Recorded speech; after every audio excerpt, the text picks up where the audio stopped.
fast, factual, and AI-assisted. You're listening to Neural Newscast. Thanks for joining us for this Neural Newscast deep dive. I'm Nathaniel, and alongside Daniel, we're about to uncover some intriguing stories. On this day in 1947, something quite intriguing happened in the desert of New Mexico. Reports emerged of a mysterious flying saucer crash near Roswell. This incident has been a cornerstone for UFO culture ever since.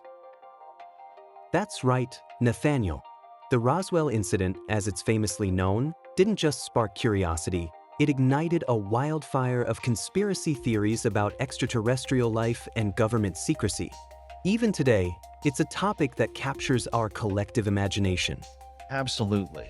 The initial report from the Roswell Army Airfield claimed they had recovered a flying disc, which was quickly retracted and replaced with the weather balloon explanation. That abrupt switch fueled a lot of speculation. It's fascinating how such a brief moment in history became a cornerstone for so much speculation. The change in narrative only added layers of mystery to the event. I mean, was it just a classic case of miscommunication, or something more? Well, that's the million-dollar question, isn't it? It's like peeling an onion. Each layer brings more tiers of curiosity. But Daniel, do you think the media's handling of the event back then contributed to its legendary status? Oh, without a doubt. In the late 1940s, news didn't travel as quickly as it does now, but once it did, there was this sensational ripple effect. The story unfolded in bits and pieces, leaving gaps that the public filled with their imaginations. And let's not forget the role that science fiction played in the public psyche at the time. Exactly. The post-war era was ripe with fascination for science fiction. Movies and books were exploring outer space, and the idea of life beyond Earth was thrilling for many. The Roswell incident seemed to leap straight out of a sci-fi plot. And what about the government's role in all this? The Air Force's Project Blue Book and other investigations only seemed to fuel the fire of conspiracy rather than put it out. Right. The government's subsequent investigations were meant to demystify these sightings, but paradoxically added layers of intrigue. Each declassified report brought more questions than answers, like a puzzle missing a few crucial pieces. It's ironic, isn't it? The more they tried to clarify, the murkier it got.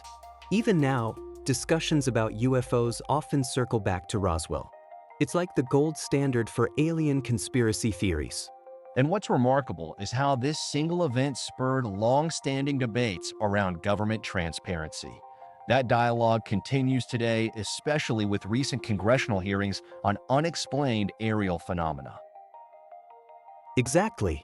The fascination endures because Roswell symbolizes the unknown and the questions we still have about our place in the universe.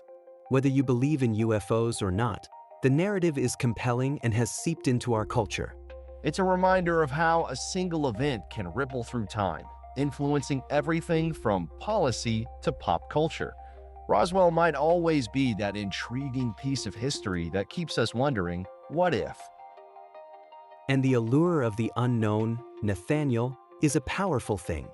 That's what keeps the conversation going even after all these years. Today we celebrate the birthdays of Isaac Singer, 1811, Emily Post, 1872, and Neil deGrasse Tyson, 1958. Fascinating trio. Isaac Singer, the legendary inventor, Emily Post, the etiquette queen, and Neil deGrasse Tyson, the voice of modern astrophysics. Quite a range. Indeed. Let's dive into Neil deGrasse Tyson. A lot of people know him as the charismatic astrophysicist, but there's so much more to his story. Absolutely. Tyson is a master at making complex science accessible. His work transformed how the public understands the universe. Remember when he hosted Cosmos, the sequel to Carl Sagan's classic? Cosmos, a space-time odyssey, right? That series brought astrophysics into living rooms across the globe. He has this uncanny ability to make the universe feel personal, almost like he's narrating the cosmos just for you.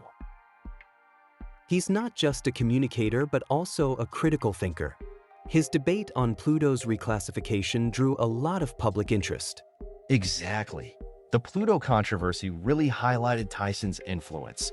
As director of the Hayden Planetarium, he spearheaded the reclassification of Pluto as a dwarf planet. It sparked heated discussions worldwide. Some folks were quite attached to Pluto as the ninth planet. I remember. There was even some backlash. But Tyson handled it with his usual charm and factual clarity. His approach emphasizes understanding over sentimentality, which is refreshing in today's climate. And it wasn't just about saying Pluto's not a planet. He explained the scientific reasoning in a way that fueled curiosity and learning. That's the beauty of his work, bridging the gap between scientific communities and the general public. Plus, Tyson writes prolifically. Astrophysics for People in a Hurry was a bestseller, packed with insights without overwhelming readers. Have you read it? I have. It's concise, yet comprehensive. Perfect for busy people who still want to grasp the universe's wonders. He distills vast, complex ideas into digestible, engaging narratives.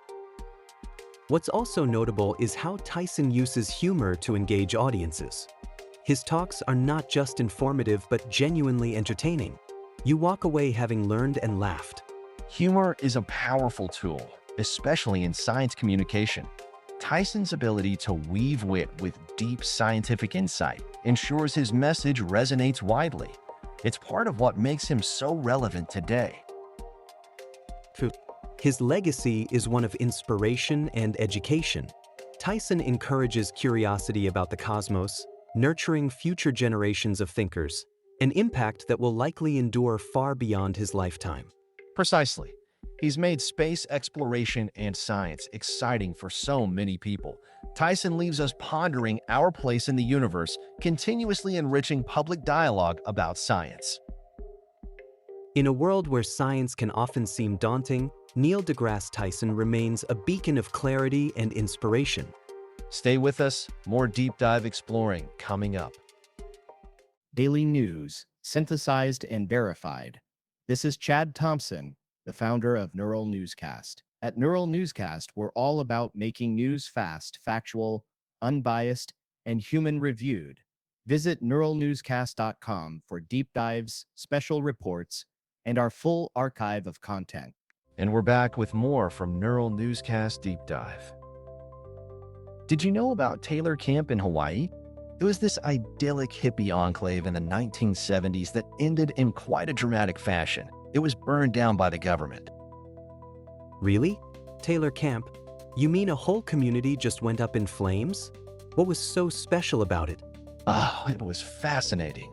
Taylor Camp was essentially a countercultural utopia. In 1969, Howard Taylor, Elizabeth Taylor's brother, invited a bunch of hippies to live on his land. They built tree houses, or little more than sarongs, and pretty much lived off the grid. Sounds like a scene from a movie. So, why did it catch the authorities' attention? It was the era, right? The late 60s and 70s had this intense exposure of the counterculture. But more than that, it was how Taylor Camp operated. It was self-sufficient, almost anarchic. No taxes, no rent. The government saw it as lawless, perhaps even a threat to the established order.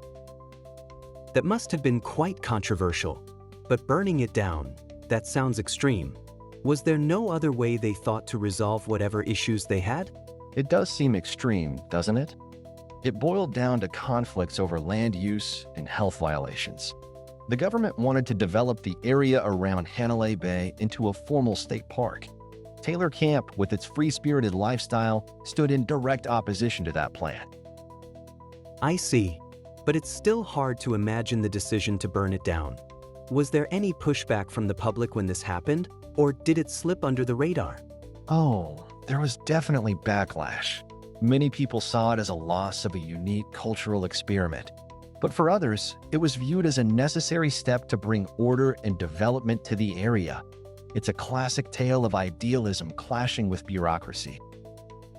What's fascinating here is the way it encapsulates that era's conflict, freedom versus control. Just curious, is there anything left of Taylor Camp today? Not physically, no. The land has since been transformed into a more conventional park setting. But the spirit of Taylor Camp lives on in stories, photographs, and documentaries. It's become a symbol, really, of the counterculture's peak and its eventual decline. That duality of creation and destruction in such a picturesque setting, Hawaii of all places, really does add another layer, doesn't it? Absolutely. It's a reminder of how even the most idealistic visions can be at odds with reality, especially when land and legal interests are in play. Yet, it also illustrates how such communities can leave a lasting impact despite their impermanence. Thanks for tuning into our deep dive. I'm Daniel, and from Nathaniel and the Neural Newscast team, we'll see you next time. That's today's Neural Newscast. Stay informed and connected. Follow us on X, Bumble, and Facebook, and visit neuralnewscast.com for past episodes and more. Neural Newscast merges real and AI-generated voices to ensure rapid, high-quality news production. Our content is created using advanced AI models and rigorously reviewed by humans for accuracy and fairness. Despite efforts to prevent AI errors, occasional inaccuracies may occur. We encourage listeners to cross-check critical details with trusted sources. Read about our AI transparency at nnewscast.com.